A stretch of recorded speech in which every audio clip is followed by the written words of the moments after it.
Welcome to the Community Church, Connections Community Church post There show. you go. Yeah, There we go. Starting First off time. great. Starting right? off on a high note. You can only go up from here. Hey, that's all right.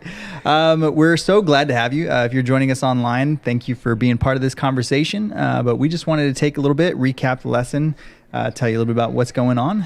Right here, we've got Andy. Hello. We've got Kathy. Hello. We have Austin. And we're just going to chat it up just a little bit and talk about the message. Unfollow. We're in the second session. What impacted you this morning? I have this as notes. Yeah, a little bit of a guide. What stood out? Well, I like the practical atheism part of the sermon, just talking about how we can profess as Christians and go through the motions, but really, are we living our life in a way that really mirrors Jesus and how he would live, how he would love others, and just the practical, like being one with him. Yeah, So totally agree. it's easy to do that in different parts of our lives, for sure. And it's also easy to look at the term atheist and just be like, well, that's not me, clearly, because Exactly. I believe in Jesus, but do I act it out every single day and do that? So that was very impactful as well. It's like, yeah, that term has a lot of meanings, not just what we have placed on it as a society. So, yep. And hearing the term sadducees takes me back to VBS, like I talked last week, because we got a song there too, Yeah. because they're sad. They're sad, You see? Because they don't believe in the resurrections. Right. Yep. That's plenty of That's reason to be sad. Yeah, I think for me, what impacted me this morning, there's a couple of different things. Obviously, the message and talking about that, because I think it's one thing, and I'm sure we'll get into this, when you hear about atheism in and of itself, you think, I'm not part of that category, but is that something that you're actually living like? Is your Monday through Saturday in your life acting as if you are that way, or is your entire life impacted by the life of Jesus? I think that's a really interesting challenge. But as far as impacted me this morning, I had a couple new people up on stage with us being able to worship. Yes. Steve and Yeah. Nicole is absolute blessing to be able to do that. Yep. Matt, who normally plays guitar with us, was in the back doing some sound stuff. So there's a little bit of mixing up that we Yeah. were doing today, which was incredibly exciting. But to be able to do this consistently here at Connections was just an absolute joy to be able to do that. Yeah, that's awesome. That's awesome. I love that Dave is getting into this series and just really, really going into some of the really challenging parts of walking with Christ. Like, what are we going to be influenced by? And I mean, I have particularly deep investment into youth, being the youth pastor and everything. And so that story just like hit me really hard that he started with, a kid trusting and being led astray by something like AI, this artificial intelligence movement that's happening. And just over the last few years, like everybody's like, it's a joke, like, whatever, like, haha, it's going to be like, cybernet or whatever. And like, it is becoming more advanced and people are putting so much faith into it. And I mean, before we left Germany, there was a kid that took their own life there in sixth grade. A sixth grader. And I mean, just the dangers that we have of following things that are not going to give life, and really, really trusting Jesus in that way. And what I mean, just to kind of touch on that a little bit, what do you think is the implications or impact that AI or, putting trust in something, what are other things that people might put their trust in that's going to lead them astray from Jesus if it's not AI or this kind of life? Yeah, I like to ask the easy questions. Well, I mean, I see it a lot in the circles that I'm in online. When you like movies and stuff like that, people put faith in actors, directors, writers, stuff like people that, because they're creative and they might want to be that. So they're like, well, what did that person do? I'm going to follow what that person does. Like, that's one way of looking at things, of course. Not all bad, but it also can not be good too if that's your only source of influence. But, Right. So like social media people, influencers, probably shouldn't pattern your life after a lot Right, of those people, for but sure. you can still watch it and like be aware of what's going on. That's why I kind of tune into certain things. So, because I have younger kids, I mean, they're older now, but they're still younger. Yeah. And I'm like, I want to make sure I'm seeing what they see. So I am aware of what's going on out there and Right. what's being said. Yeah.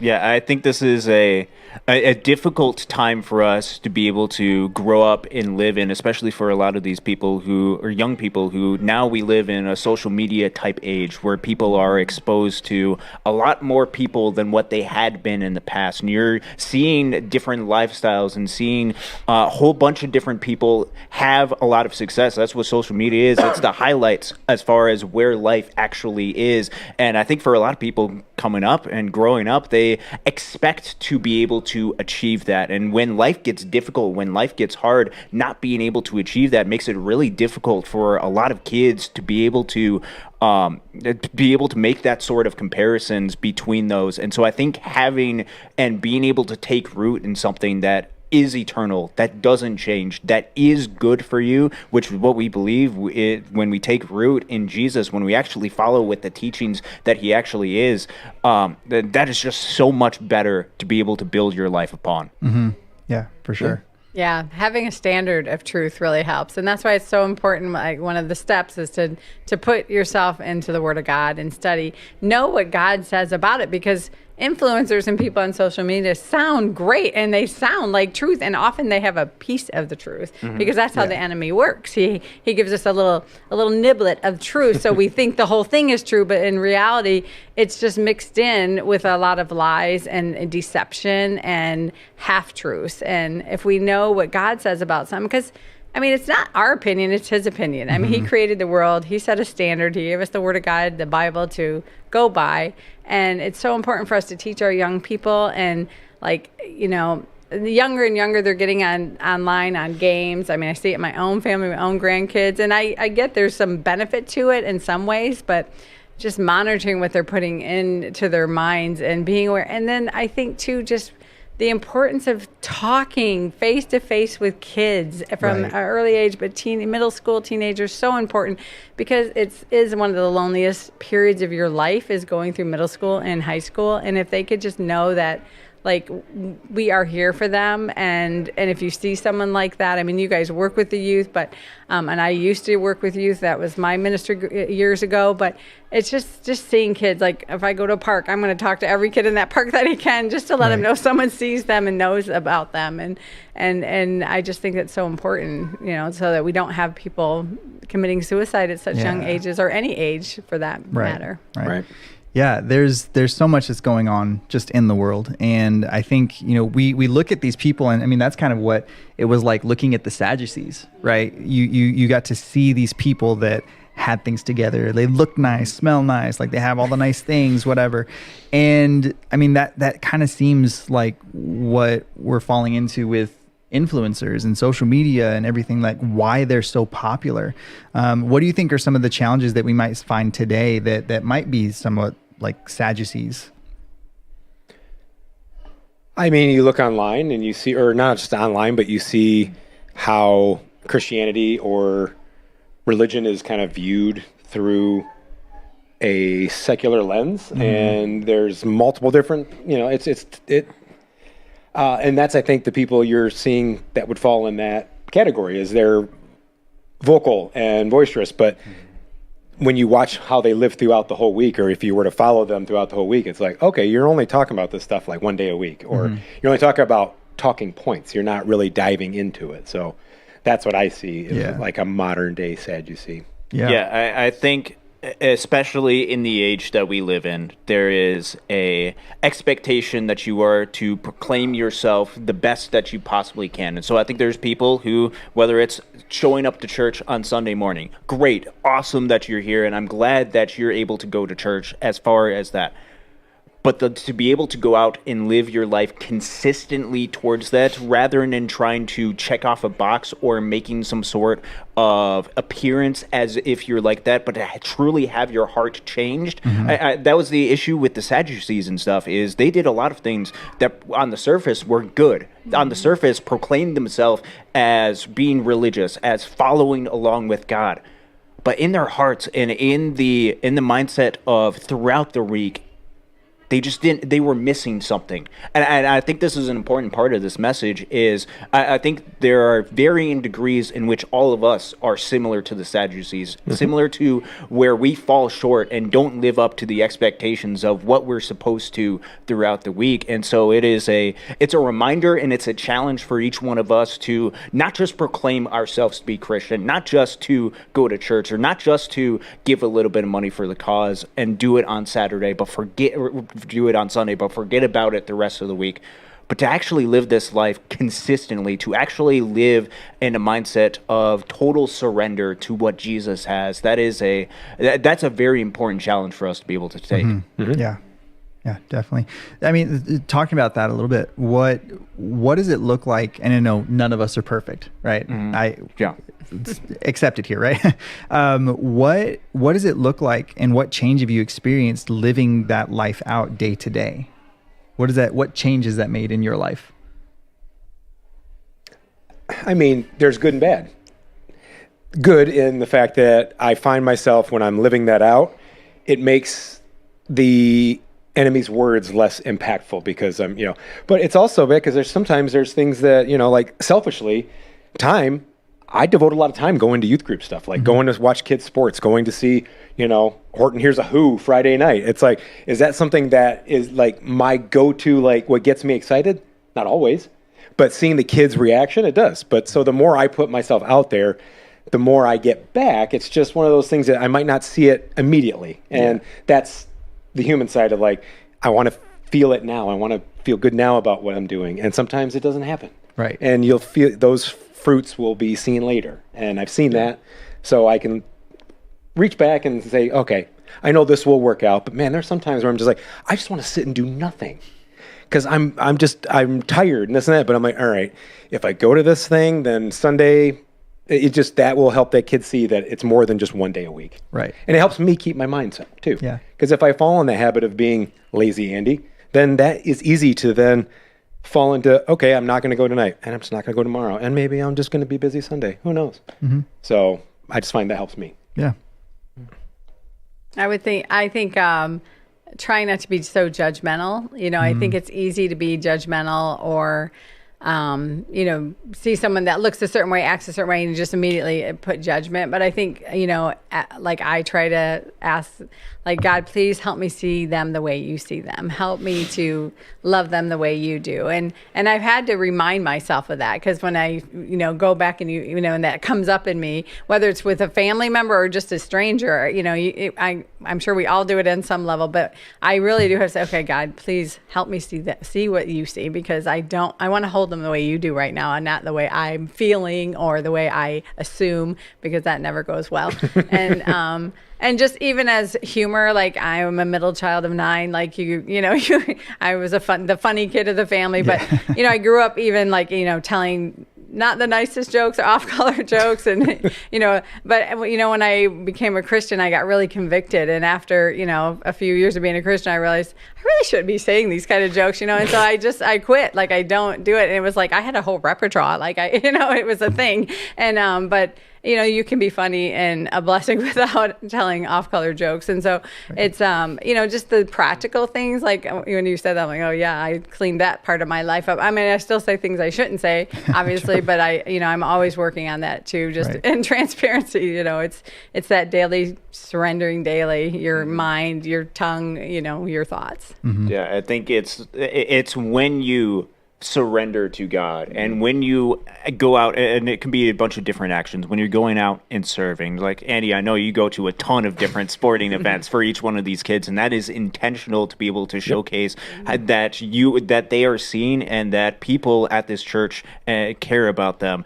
When you go out and to do different small groups, or go out to do a whole bunch of different things to be able to showcase people that God cares about them and that you care about them as well, but also to be able to impact yourself, it completely transforms the way that you view people. And it's not just a comparison with other people. It's not just I'm better than these people, or you truly have a heart for people. And I think that's when you are invested in the Word, when you are connected with prayer to God, and when you are connected with other people, to be able to just showcase the love of Jesus and be able to have those other people be able to impact yourself. There's so many different elements when it's not just a Sunday morning experience, but when it's past Sunday morning, when it is a throughout the entire week, daily surrender to Jesus that truly impacts your life. Yeah, absolutely. And I mean, thank God for his grace, right? Like no matter how good we are and how good we do things, we're always going to fail. We're always going to fall. And I mean, I can't believe being a Sadducee, like God is just detached. Like he's gone, like he set things in motion. Like what kind of life is that?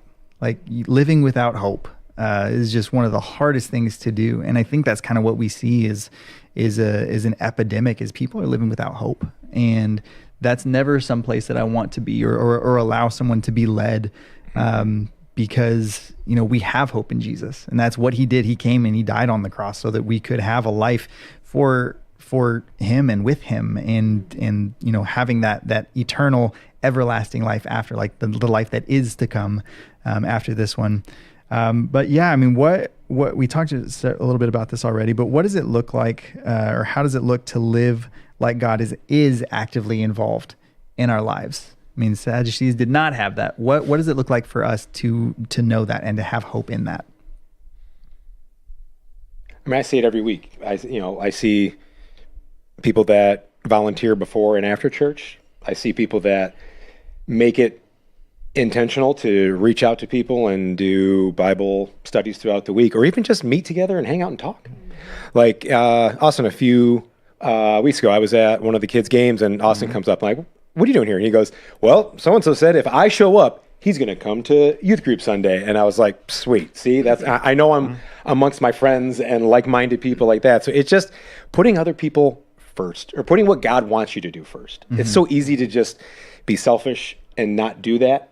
But man, when you do it, it just you feel good when you're done. And when you see a kid come up to you and want to talk to you on Sunday mornings, or if you walk past them at like school. I've said this many times on the show.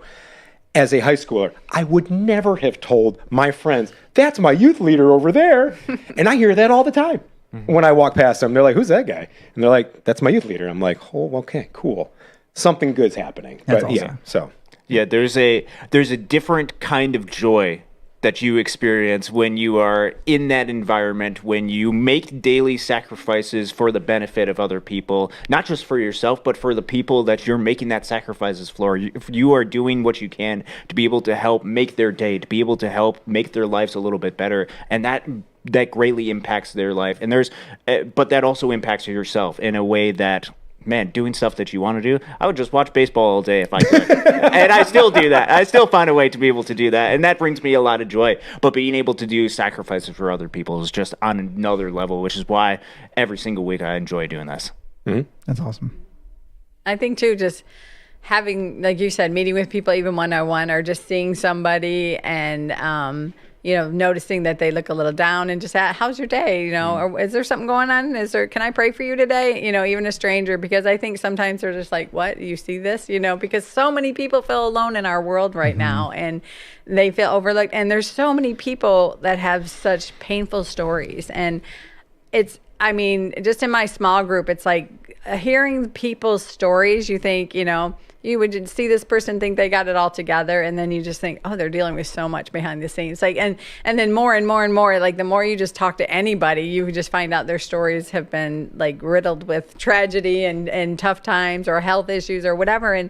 And we need, like, just having an encouraging word and praying with someone, or just being there and listening. I mean, it makes them feel connected. And, that's what Jesus did. I mean, he just made people feel loved and seen no matter what. Like, you bring the kids, bring the old people, bring the dead, he connects, and we're, there's so many of us, and I was a walking dead at one point, and your bones come alive, your life comes alive. And so you just want other people to have that, because you know what it can do. It doesn't mean your life's not going to be hard anymore, but you know that there's always God next to you, walking you through it and Right. fighting for you, not Yeah. against you. That's awesome. Yeah. Well, that's all the time that we have for today. Thank you so much for joining us. We would love for you to be here with us. If you have any questions that you would like to ask regarding the sermon or the series that we're going through, visit my3c.org. Check out the events. Go to the menu, click events. You'll see everything that's going on. We would love to have you. God bless you. Know that Jesus loves you.